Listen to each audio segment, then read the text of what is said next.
송묘훈 기자, 기승전, 또 최저임금 타령. 지긋지긋합니다. 우리는 민족중흥의 역사적 사명을 띠고 태어났다고 세뇌를 받던 시절에 우리를 먹여 살리던 수출 경쟁력은 저임금이었습니다.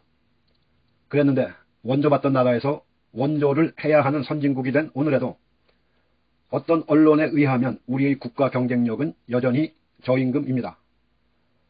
우리도 선진국이 되었습니다. 물론 그것이 문재인 대통령이 혼자 만든 건 아닙니다. 국론 통일이 안보라며 일사불란한 나라를 요구하던 박정희의 공로도 있고, 국가의 보호를 받던 재벌 기업들의 공로도 있고, 우골탑으로 불리던 시절에 자식 농사에 자신을 희생하던 부모들도 있고, 잠 안 오는 약을 먹어가며 재봉틀을 돌리고 선반에 팔이 잘려나가던 공순이, 공돌이 누나 형들의 핏땀도 있었습니다. 그때도 학교에서는 이렇게 가르쳤습니다.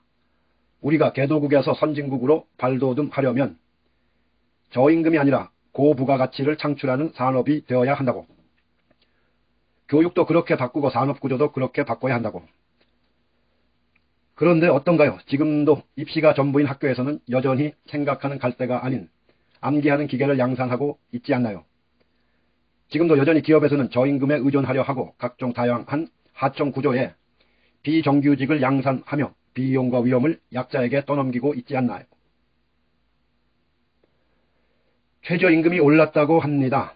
그랬더니 어떤 신문은 편의점 사장님의 수입이 알바보다 적다고 하면서 차라리 사장 때려치고 알바를 하는 게 낫겠다고 선동을 합니다. 과연 그러할까요? 편의점 사장님들을 힘들게 하는 것이 단지 최저임금 탓일까요? 집을 나서면 100m, 200m마다 편의점이 이어집니다. 편의점이 그렇게 널려 있으니 매출이 떨어질 수밖에요. 편의점이 늘어날수록 사장님들은 힘들지요. 대신 편의점 프랜차이즈는 돈을 벌 겁니다. 네, 편의점 때려치고 알바를 뛰세요. 그러면 편의점이 줄고 남은 편의점 사장님들은 알바생들보다 훨씬 많은 돈을 벌게 될 겁니다. 그게 시장의 법칙이죠. 최저임금 때문에 무임 점포가 늘고 있다고 합니다. 그럴 수도 있겠죠. 그러나 무임 점포는 최저임금 때문이 아니라 더 적은 비용을 들여 더 많은 돈을 벌고 싶은 인간의 욕망이 만들어낸 겁니다. 기술의 발전이 인간의 그런 욕망을 받쳐주고 있는 거고요.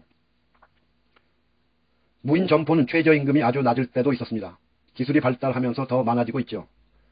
지금 우리가 걱정해야 하는 건 최저임금이 아니라 4차 산업혁명의 로봇 기술이 발전하면서 우리 인간이 기계에게 일자리를 뺏기고 있다는 것이어야 합니다. 비판은 언론의 존재 이유이고 숙명입니다만 비판과 비방은 구별할 줄 알아야 합니다. 트집 잡는 건 비판이 아닙니다. 정치적 선동은 비판이 아닙니다. 그건 언론이 할 일이 아닙니다. 박정희 시대의 구분에 따르면 그건 언론이 아니라 사회 혼란을 조장하는 불순 세력입니다. 샴페인을 일찍 터뜨렸다고 합니다. 자화자찬을 하다가 방역을 망쳤다고 합니다. 진짜 그럴까요? 한 달 전으로 시간을 돌려봅시다.